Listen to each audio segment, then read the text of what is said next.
कितनी अच्छी खुशबू आ रही है ना बबीता, मैं आलू और गोभी के पकौड़े से। हाँ, और ये देखो प्याज के पकौड़े कितने ज्यादा क्रिस्पी हैं। आज तो माँ हमारे हाथ के पकौड़े खाकर बहुत खुश हो जाएंगी।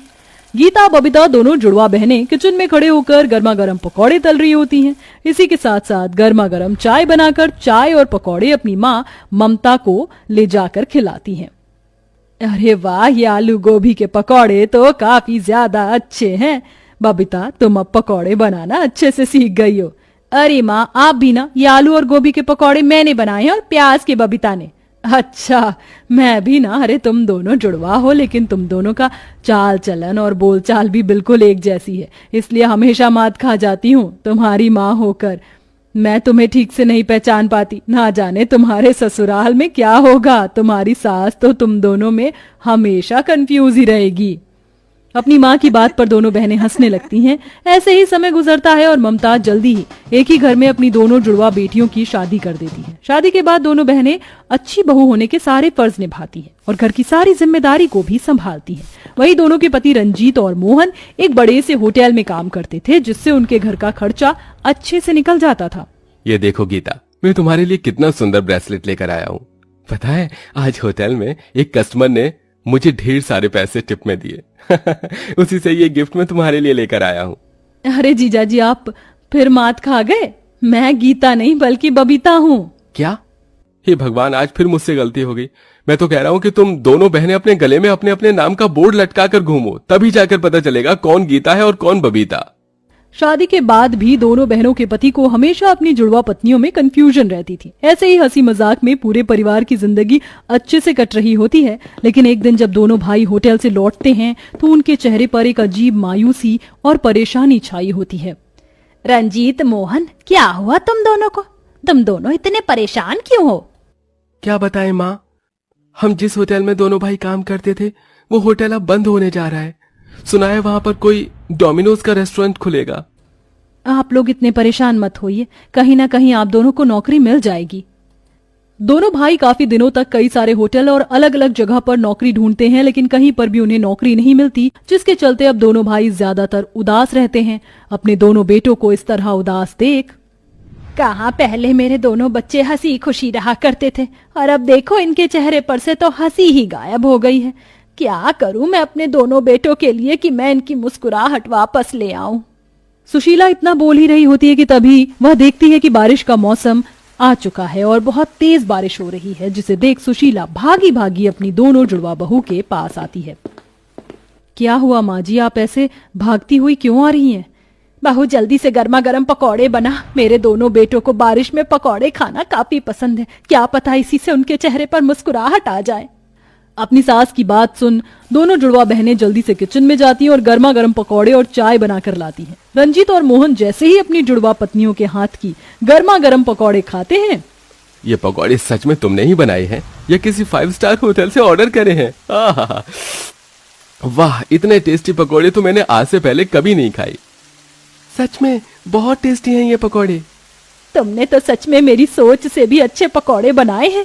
इस बारिश के मौसम में इतने स्वादिष्ट पकौड़े खाकर तो मजा ही आ गया।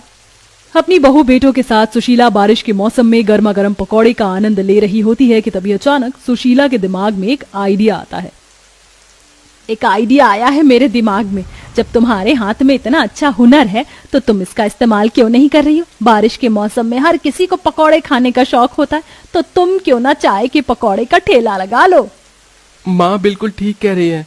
तुम्हारा पकौड़े का ठेला चलेगा नहीं बल्कि दौड़ेगा। तुम बस एक बार हाँ कर दो। अपने ससुराल की हालत देखते हुए पकौड़े का ठेला लगाने के लिए दोनों मान जाती हैं और अगले दिन ही पकौड़े बनाने की सारी तैयारी कर ठेले पर पकौड़े बेचने के लिए निकल जाती हैं। आइए आइए और जुड़वा बहू के हाथ के गर्मा गर्म पकौड़े खाइए। एक बार आएंगे बार बार आएंगे। पूरे बाजार में इकलौते जुड़वा बहू को बारिश के मौसम में पकौड़े बेचता देख आसपास के लोग उनसे पकौड़े लेकर खाने लगते हैं, जो उन्हें काफी पसंद आते हैं। अरे भाई, ये पकौड़े तो बहुत स्वादिष्ट हैं और साथ में ये गर्मा गर्म चाय ने तो इसका स्वाद दुगना कर दिया है। अरे सच में आप लोग बहुत टेस्टी चाय पकौड़े बनाते हैं। एक और प्लेट पकौड़े दीजिए और हाँ, सारे मिक्स करके पैक भी कर दीजिएगा। आज तो मेरे बच्चे बारिश के मौसम में इतने टेस्टी पकौड़े खाकर बहुत खुश हो जाएंगे। कस्टमर को अपने पकौड़े की तारीफ करता देख दोनों जुड़वा बहनें काफी खुश होती हैं, जिसके चलते पहले दिन ही उनकी काफी अच्छी कमाई होने लगती है। पकौड़े के स्वाद के साथ साथ जुड़वा होने की वजह से भी लोग उन्हें देखने के लिए उनके ठेले पर आते और गर्मा गर्म पकौड़े भी खाते, जिससे दिन पर दिन उनकी कमाई बढ़ने लगती है और कुछ दिनों में दोनों जुड़वा बहू का पकौड़े का ठेला दौड़ पड़ता है। वहीं दूसरी तरफ, अरे ये कैसे पकौड़े दिए हैं तुमने हमें, हैं? एक तो इतने ठंडे, ऊपर से कोई स्वाद भी नहीं है, सारे पैसे बर्बाद। इतना बड़ा होटल तो खोल दिया लेकिन स्वाद रत्ती भर भी नहीं है। इससे अच्छा तो वो दोनों जुड़वा बहू का पकौड़े का ठेला है। क्या पकौड़े बनाती हैं दोनों। वो कस्टमर सेठ राजेश के पकौड़ों की बुराई कर सीधा जुड़वा बहू के पकौड़े के ठेले पर पहुंचता है और वहां से जी भर के पकौड़े खाता है। कुछ दिनों में दोनों जुड़वा बहू का पकौड़े का ठेला अब इतना फेमस हो जाता है कि कुछ लोग तो वहां ब्लॉगिंग करना भी शुरू कर देते हैं।